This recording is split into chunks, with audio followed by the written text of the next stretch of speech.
Foodie mode activated! Tara, samahan nyo ako sa pag-explore ng aking mga random cravings. And for today's video, I'm craving for a mango graham ice cream. So ito na, huwag na natin patagalan. So first, kailangan natin ng graham crackers.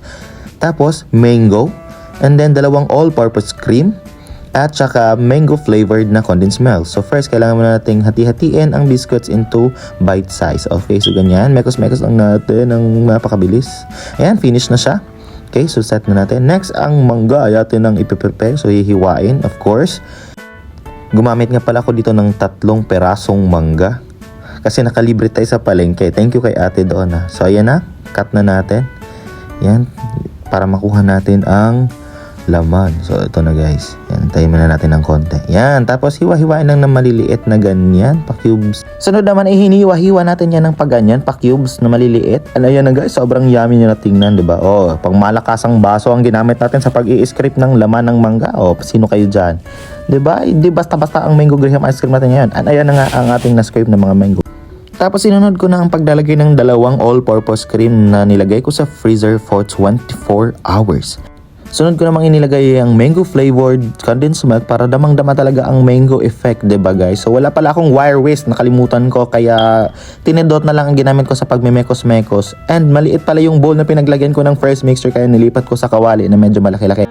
At ayan na, sinunod ko nang ilagay ang mga grahams para mag-mekos na silang lahat. Ayan na, minekos-mekos ko na, parang naging sisig na guys. Parang hindi na to mango graham ice cream, naging sisig na siya. Eh, nakalimutan ko palang videoan yung paglagay ng mango kasi na-carried away na ako. Kaya yon, diretso tayo sa paglalagay sa box. Yan, so na-spread na natin at lagyan natin ng toppings na mangga. Kaya wag niyong uubusin, ilagay yung mango na hiniwa-hiwa para meron tayong pang topping. So para maiba naman aesthetic, di ba? After that, ay tatakpan na natin at ilalagay na natin sa chiller and we will wait for 3 hours. Kasi yun ang sabi sa video sinunod ko lang din, di ba? And eto na nga, after 3 hours, the moment of truth, matitikman na natin ang ating mekos-mekos na mango graham ice cream. Kung magiging ice cream ba talaga to? Ay talaga namang itsura pa lang, parang mango graham ice cream talaga siya. Totoo ba guys? Agree kayo doon? Tingnan nyo naman Siyempre ako lang gumawa niyan kaya ganyan ang itsura niyan. Pero titingnan natin kung talagang masarap siya. I-rate natin mamaya. Ay talaga namang mapapasabi kang titikman. Uy, diba? Tingnan mo naman ang itsura niyan guys Nakakatakam. Can't wait to taste it. So ito na nga, nagsalin na ako ng isang cut sa plato. And wow, diba? Tuwang-tuwa si Tutoy Bibo. May tango-tango pang nalalaman. Yan. Subo. Yan, nag-iinggit ka pa So ito na. Pagtikim ko niyan guys, hindi siya gaanong matamis, hindi siya masakit sa leeg, kaya sobrang goods na goods. At yung consistency niya, hindi siya matigas na biskuit, malambot lang. Sobrang goods na goods to. At yung mango natin, salamat at hindi siya maasim, hindi katulad ng iba dyan. Hala, nagparinig. So ayun, kain lang ng kain.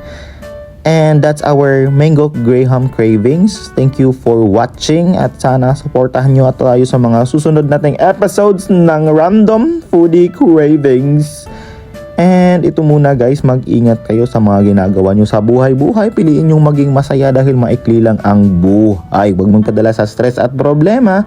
Kasi sabi nga nila, it's just a phase. Sabi ni Diwata, lilipas din yan. Ito na ang ating mango graham ice cream cravings. Thank you very much. Ingat!